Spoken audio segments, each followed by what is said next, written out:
Pessoal, olha só, dá uma olhada nesses resultados aqui, ó, que eu tenho disponível no meu aplicativo. Mais de 200 mil. Isso aqui eu fiz trabalhando pela internet usando robôs.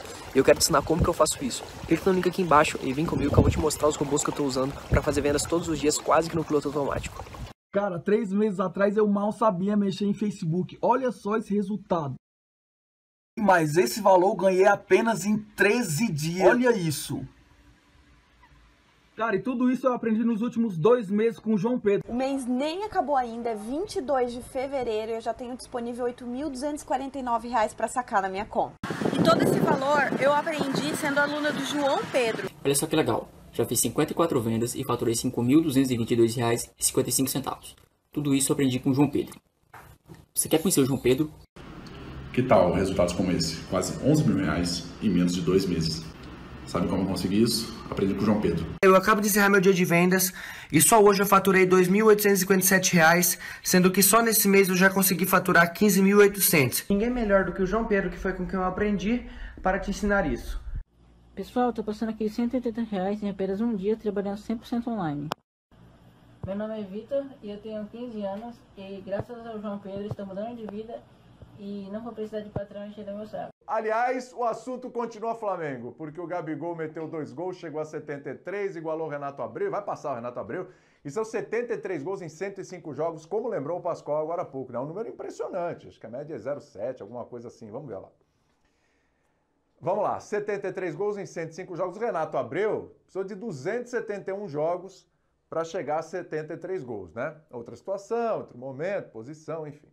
O Bruno Henrique tem um número muito bom também, 57 gols em 117 jogos. Wagner Love, né, que fez parte lá do Império do Amor, 47 gols em 81 jogos. Obina, lembra? Que era melhor que o Eto'o.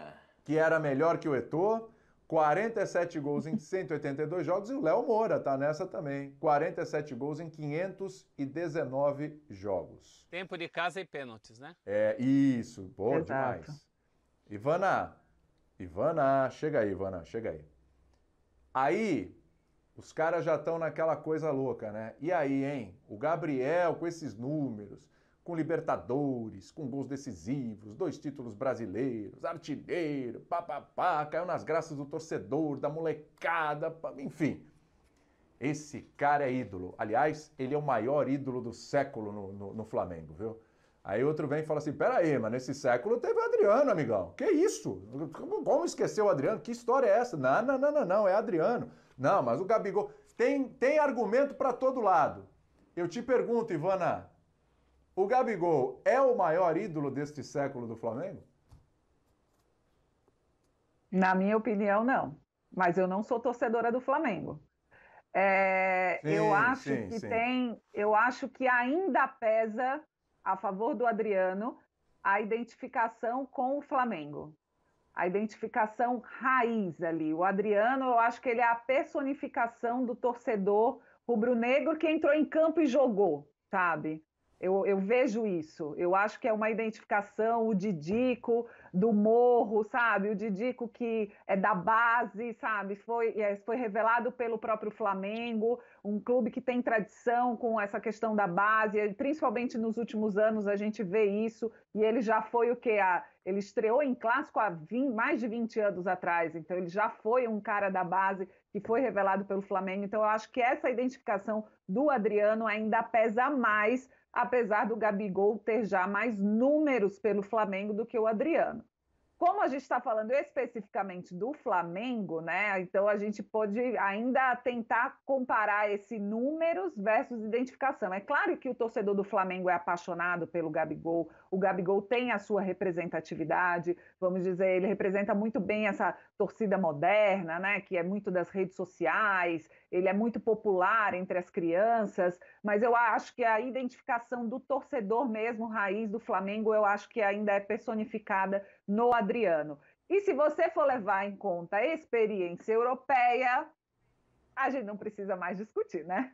Porque o imperador, né, na Europa, você não tem como comparar se você for olhar a carreira do Gabigol. Em seleção também, né, Ivana? Sem falar na seleção brasileira, né? Sem falar na seleção brasileira. Mas eu acredito que o Gabriel... ele ainda tem a sua história a ser construída na seleção brasileira. E ele tem sido prejudicado, entre aspas, momentaneamente, porque quando ele estava começando a se credenciar para ser do ataque da seleção brasileira, veio essa questão da pandemia. Na época era reta final, o Flamengo disputando muitos títulos, o Tite não convocou ele como gostaria de convocar para a seleção brasileira. Vem eliminatórias, né? Eliminatórias para a Copa. Eu acredito que o Gabriel está credenciado, sim, a ser convocado para a seleção brasileira, mas é pandemia, temporada difícil, jogos suspensos, então eu acho que ele foi um pouco prejudicado. Por isso que eu não queria botar a seleção brasileira nesse balaio, entendeu? Porque eu acho que o Gabriel ainda tem o que construir na seleção brasileira. Mas se for comparar só a Europa com o Flamengo juntos, nesses dois, o Adriano é anos-luz à frente do Gabigol ainda, viu? Mas a Europa é seleção o Gabigol brasileira. tá ganhando na enquete aí, hein? Gabigol tá ganhando na enquete aí. Respeito ao rubro-negro, né? Todo Existe, respeito, assim, isso daí é uma análise dos dois jogadores. Agora, como ídolo rubro-negro, eu acho que o Gabigol, na medida em que ele ganha uma Libertadores de virada do jeito que ganhou, ele supera o brasileiro de 2009 do Didico, junto com o Pet, que também não é pouca coisa, mas é uma Libertadores. É um peso. Eu acho que o Gabigol não só é o maior do século XXI, como num hipotético Flamengo de todos os tempos, ele briga pela camisa 9 com o Nunes, João Danado, artilheiro das decisões, sendo que ele é tecnicamente melhor que o Nunes. Outro dia tinha uma discussão sobre isso Discussão não, uma troca de WhatsApp com a Larissa, fã do esporte, que é minha amiga e amiga da Marcela Rafael, ela sempre nos acompanha. Um beijo para a Larissa, rubro-negra, doente. E a gente discutia isso, ela colocava o Gabigol dela no maior Flamengo de todos os tempos. Eu só não coloco porque acho que tem o Leônidas da Silva nessa história, que foi um cara que era o Neymar dos anos 30, para vocês imaginarem o que era em termos de repercussão. Tem o Nunes, João Danado, artilheiro das decisões, que tecnicamente, claro, não é um Gabigol, mas, bom, o cara fez o gol da vitória do primeiro título nacional do Flamengo no Maracanã e faz 2 gols na final de Tóquio. Então isso também tem um peso. Tem o Silvio Pirillo, gaúcho, que depois foi técnico, grande, maior artilheiro do Campeonato Carioca até o surgimento do Zico. Então, acho que o Gabigol já está entrando numa esfera de todos os tempos. No século XXI, eu entendo esse apego ao Didico, as torcidas têm muito isso, né? Carinho por alguns jogadores, mas acho que o Gabigol já supera na medida em que ele ganha uma Libertadores histórica. Ele vira uma final de Libertadores nos últimos minutos, e aí ele supera o brasileiro do Didico. Não, são 2 brasileiros do Gabigol, né? 2 brasileiros e uma Libertadores, né? Eu acho que... Não, estou botando só o maior título de cada um. Eu respeito muito a paixão do torcedor do Flamengo pelo Adriano. Respeito mesmo, porque o Adriano era para ter... O Adriano, numa condição normal de tempo e temperatura, se não tivesse os problemas que ele teve, e aqui a gente não vai abordar isso, né? Principalmente o falecimento do pai, o Adriano era para ser um foguete, cara. O Adriano ia superar todo mundo, né? Mas os problemas acabaram tirando o foco do Adriano para o futebol. E a gente tem que respeitar tudo isso que foi vivido por ele. Agora, hoje, nesse século, não dá para... O Adriano não larga com o Gabigol, com todo respeito. No meu modo de ver, não larga. O Adriano é sensacional, maravilhoso, fenômeno, artilheiro da Europa, jogadoraço na Copa do Mundo com a seleção brasileira. Tudo bem, mas o Gabigol tá com o perfume que a bola gosta. Ele fez 3 ontem, validaram 2. Todo jogo ele aparece, ele faz gol. Ele tem um carisma com a torcida do Flamengo. Ele tem um carisma com os torcedores mais jovens do Flamengo. A garotada é apaixonada pelo Gabriel. Hoje a gente está medindo essa temperatura e dizendo qual é aquele que é o maior destaque, qual é que tem o maior carisma da torcida, porque o imperador, o Adriano, ele tá o pessoal vota com essa faixa etária. Ele vota. O pessoal da faixa etária do Gabigol, daqui 5 anos vai votar. Daqui 3 anos essa garotada vai votar. E aí o Gabigol será o maior do século, né? Porque eu vou falar pra você, o que faz o Gabigol, nossa. É que assim, Pascoal, é lógico que ele é um grandíssimo atacante, né? Mas ele tem uma vantagem em relação ao Adriano em termos de time, que ela é também muito significativa, né? O time que ele tem disponível é muito mais suscetível a vencer, dar espetáculo e fazer acontecer o que já fez e pode fazer ainda mais do que o Adriano, né? O Adriano deu um azar danado. Ele pegou um time no início dos anos 2000 que surgiu para ser o grande Flamengo, maior do que esse, inclusive, que foi montado para isso, e não tinha dinheiro, né? Então o Flamengo montou uma casca maravilhosa, mas não aconteceu nada. Ele, inclusive, era banco daquele time, depois se tornou titular devido às ausências de jogadores que acabaram deixando o Flamengo por causa de grana. Em 2009, o time campeão brasileiro não era nem cotado, nem perto de ser campeão. Estava completamente fora da disputa e do nada ele leva esse Flamengo para ser campeão brasileiro com um time completamente desacreditado num título simbólico, que foi um ressurgimento do Flamengo. O Pet usou. Pet ajudou bastante. O Pet também. Sim, mas eu coloco muito... Mas até o Bruno Henrique deu uma força danada pro Gabigol também, né?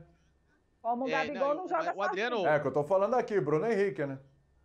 Sim, não, é assim. Mas o Adriano naquele time, ele foi um símbolo de renascimento, ressurgimento de um Flamengo que nos anos anteriores não tinha nada, tava quase falindo, time arrebentado financeiramente, quase caiu, enfim, tá uma série de uma dragaiada danada, e o Flamengo foi campeão brasileiro. Então, aquele símbolo daquela conquista colocou o Adriano num patamar quase de um Olimpo de deuses da história do Flamengo e com justiça. Tanto é que, pra mim, na questão carismática, de quem eu gosto mais, o Adriano, desculpa, tá anos-luz à frente. De quem eu gosto mais como ser humano, como jogador, enfim, o Adriano tá anos-luz, anos-luz. Agora, você não pode tirar os feitos técnicos. Quem deixou essa comparação acontecer foi o próprio Adriano. Não era nem pra acontecer essa comparação. O Adriano, se ele tivesse, como o Pascoal colocou muito bem, a carreira dele, né, mais organizada, com menos percalços, meu amigo, ele teria vencido muito mais com o Flamengo e vencido muito mais na carreira, até prêmio de melhor do mundo.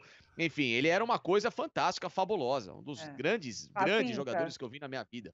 Então, quem deixou acontecer essa comparação foi o Adriano. Ele que, infelizmente, saiu de cena.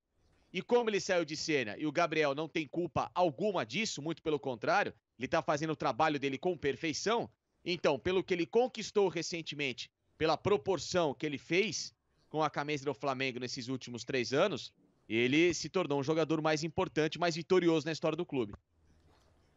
Concordo, Facinca. Agora tem outro senão. Além do Adriano ter permitido isso, concordo plenamente, o ápice do Adriano não foi vivido aqui no Brasil, foi vivido fora. Ele passou mais tempo fora, porque ele soube aproveitar esse tempo da carreira dele lá, o que Gabriel não conseguiu fazer. Então, o Gabriel era para ele estar na Europa ainda, se ele tivesse conseguido se adaptar lá. E aí ele voltou para fazer história aqui. Então, essa diferença de tempo conta aí também nos números, entendeu? Então, eu acho que o Adriano, como o Facincani lembrou bem, a questão da identificação de pessoa, de jogador, para mim também é anos-luz à frente do Gabriel. Mas a gente não pode tirar os méritos do Gabriel, porque esse número, essa meta que ele atingiu, é fruto do trabalho que ele desenvolve em campo. Claro, fruto do trabalho é um cara dele voltar uma rodada antes no Carioca, porque ele quer jogar, porque ele quer marcar gol pelo Flamengo. Isso é muito mérito dele. Mas eu acredito que existem essas lacunas aí que aí também influenciam nos números, né? Vou ser sincero, Ivana, numa coisa. E tem uma coisa... Ele pode ser mais ídolo em termos de números. Agora, no que a idolatria bate de verdade, que é o coração, se você colocar os dois frente a frente, a multidão vai abraçar o Adriano.